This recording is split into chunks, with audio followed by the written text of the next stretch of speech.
એટલે ઓલા માણસે મહારાજાએ પૂછ્યું, ભાઈ મજામાં? તો કે હા સાહેબ મજામાં. તો કે એક કામ કરજે, મજામાં હોય ને તો એક ગુણી બાજરો ને એક ડબ્બો તેલ મોકલાવી દેજે ને. ઓલા ઘોડાની લગામ પકડી લીધી. તો કે તો સાંભળતા જાઓ. તો બાપુ સાંભળતા જાઓ કે ન પૂછો દુખિયાની વાતુ રે, વાતળીએ બ્રહ્મણ ડોલે. મારી વાતું પૂછો માં, ગરીબાઈ ને ગરીબી ન પૂછો. મારી વાતું સાંભળશો ને તો બ્રહ્માંડ ડોલવા મળશે. કે ન પૂછો દુખિયાની વાતું રે, વાતળીએ બ્રહ્મણ ડોલે. મારી વાતળિયું મંદિરો જો સાંભળે, મારી વાતળિયું મંદિરો જો સાંભળે, તો મંદિરોની મૂર્તિ રૂવે રે, વાતળીએ બ્રહ્મંડોલે.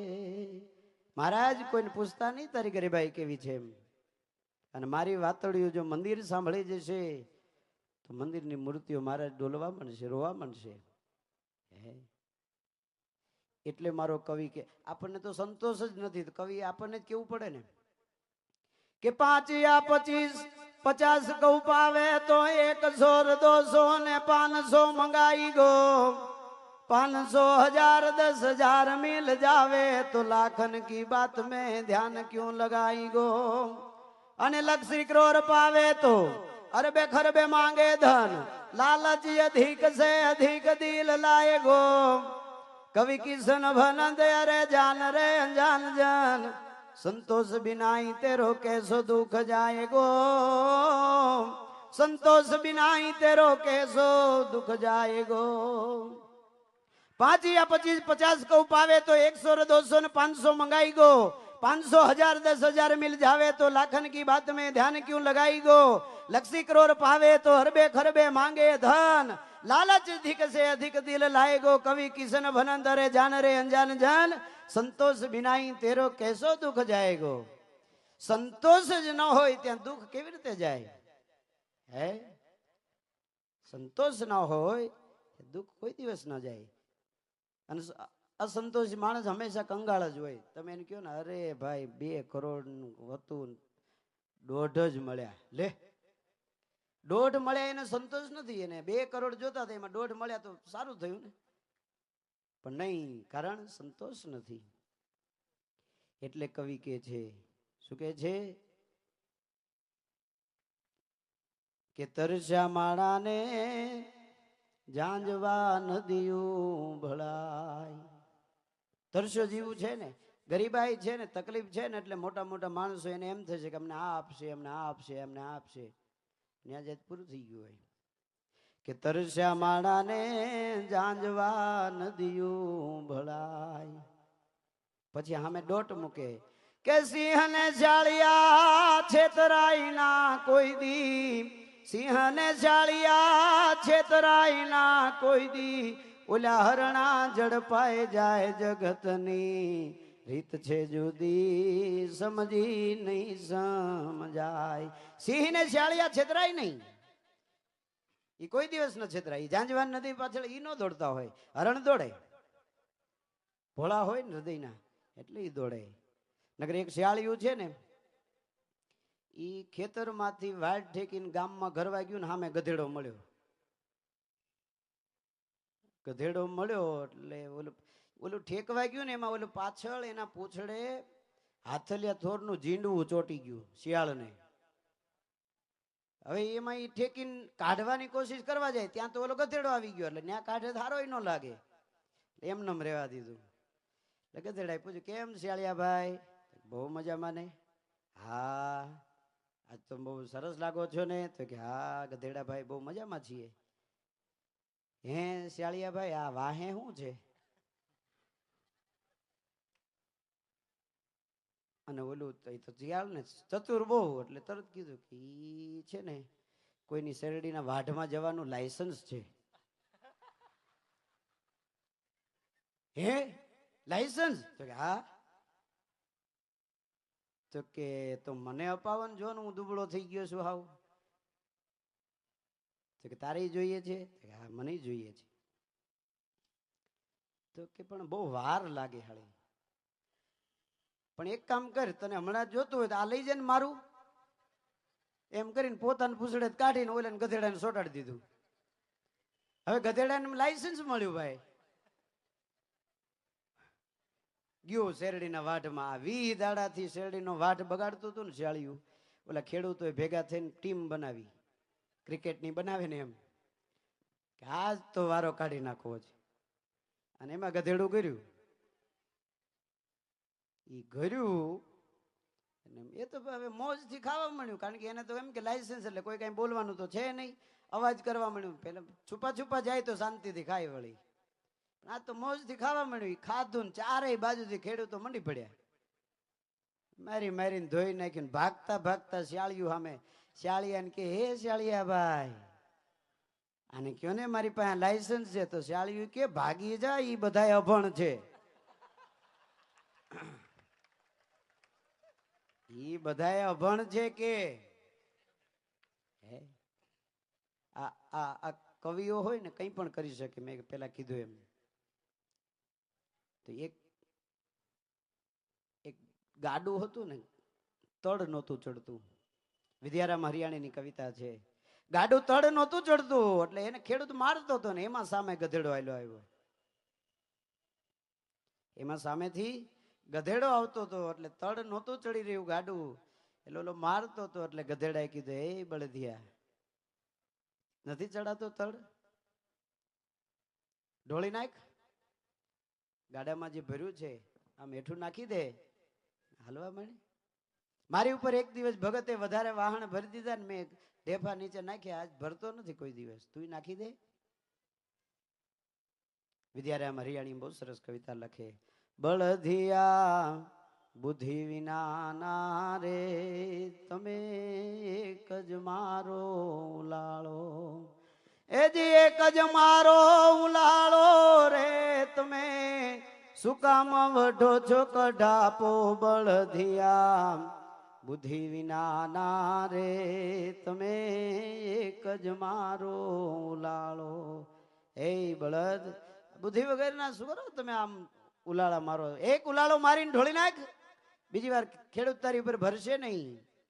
એ જી એક જ મારો ઉલાળો રે તમે શું કામ વઢો છો કઢાપો. બળધિયા બુદ્ધિ વિના રે તમે એક જ મારો ઉલાળો. ખાય ખાય ને તમે ખડકી જાણ્યા, અમથા અમથા વગાળો.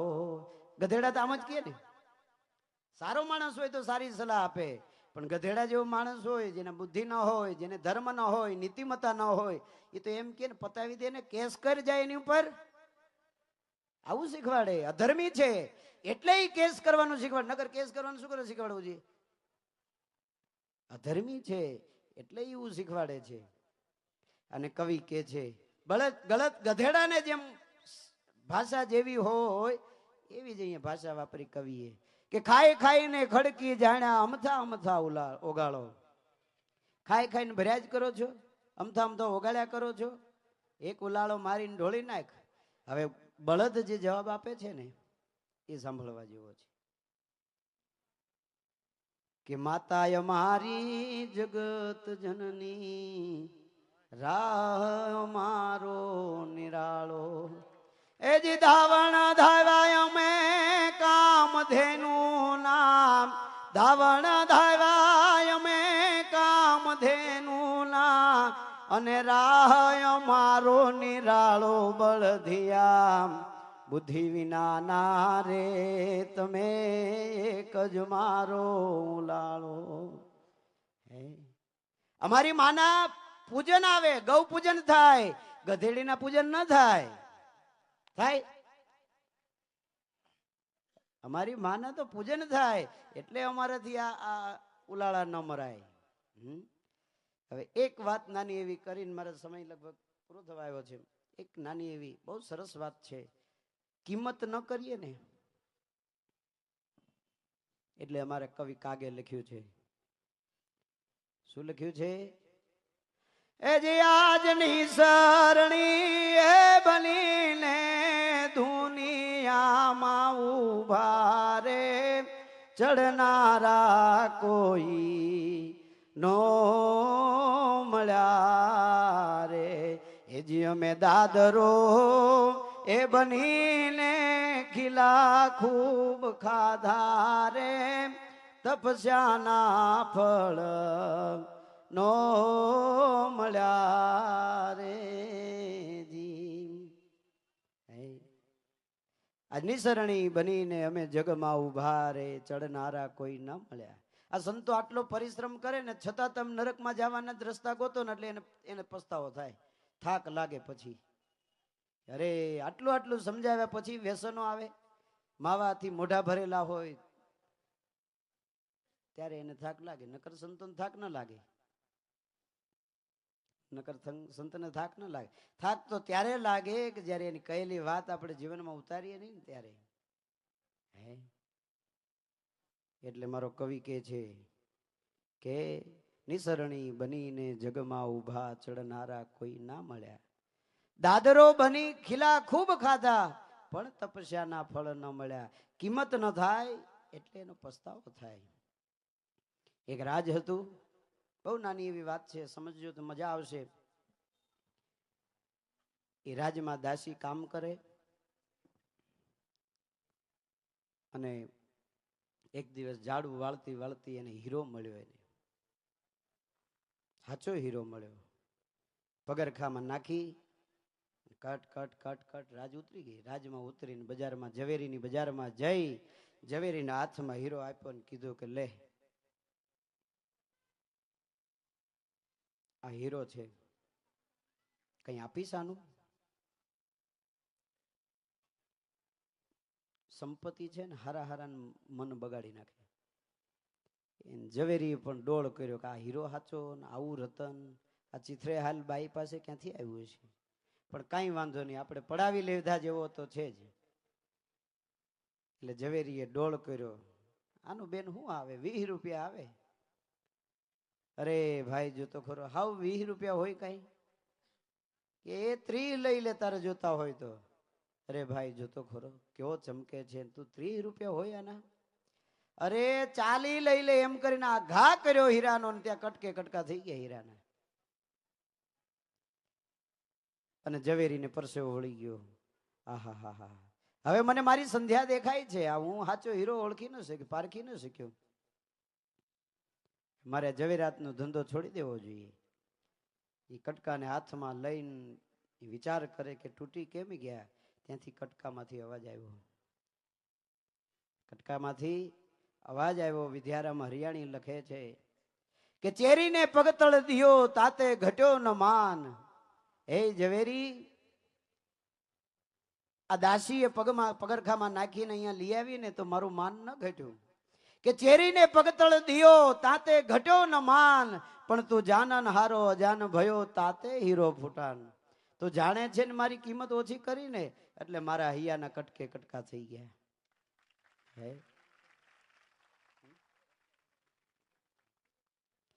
જાણે છે અને મારી કિંમત ખોટી કરીને એટલે મારા કટકે કટકા થઈ ગયા. એટલે છેલ્લી કડી કે દાદ ઠાલા ને તરતા ભાળ્યા આ ભરેલા બુડી જાય. ઠાલો માણસ તરતો હોય, જો જીવ હોય ને આ મળદામાં શરીરમાં ત્યાં સુધી તળિયે જવાય, પણ એમાં જીવ જતો રે, સત્ય સનાતન વસ્તુ જતી રે, તરવા માંડે. કે દાદ ઠાલા ને તરતા ભાળ્યા આ ભરેલા બુડી જાય. પણ નીતિના ખોટા કોઈ દી ઘામાં આવે નહીં, નીતિના ખોટા કોઈ દી ઘામાં આવે નહીં.